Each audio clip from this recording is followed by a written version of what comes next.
పనికిరాని బియ్యం దొంగ.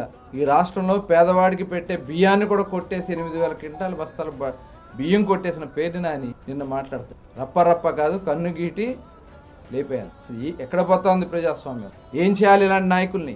ఒకసారి మనం అందరూ కూడా ఆలోచించాల్సిన. ఇవాళ ప్రజలు అన్నీ గమనిస్తూ ఉన్నారు, అది గుర్తుపెట్టుకోవాలి. ప్రతిదీ గమనిస్తూ ఉన్నారు, ఎవరేం మాట్లాడుతున్నారు, ఎవరేం చేస్తూ ఉన్నారు.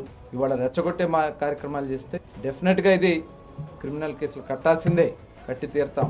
ఇది చాలా సీరియస్గా తీసుకోవాల్సినటువంటి విషయం. ప్రజాస్వామ్యంలో ఇవాళ మాకు మ్యాండేట్ ఇచ్చి 94% సీట్లు గెలిపిస్తే, ప్రజలు మాకు అధికారాన్ని ఇస్తే మేము చక్కటి పరిపాలన అందిస్తామంటే, ఇవాళ మీరు రెచ్చగొడుతూ మీ నాయకుడు కారులతో తొక్కి కార్ల కింద పడేసి మీ కార్యకర్తల్ని నల్లులు నలిపేసుకోవచ్చు. ఇవాళ మీరు రెచ్చగొట్టే కార్యక్రమాలు చేస్తే మటుకు చూస్తూ ఊరుకునే సమస్య లేదు. ఈ రాష్ట్రంలో శాంతి భద్రతలు మాకు ముఖ్యం. ఈ రాష్ట్ర ప్రజల మాన ప్రాణాలు కాపాడాల్సిన బాధ్యత మాకుంది.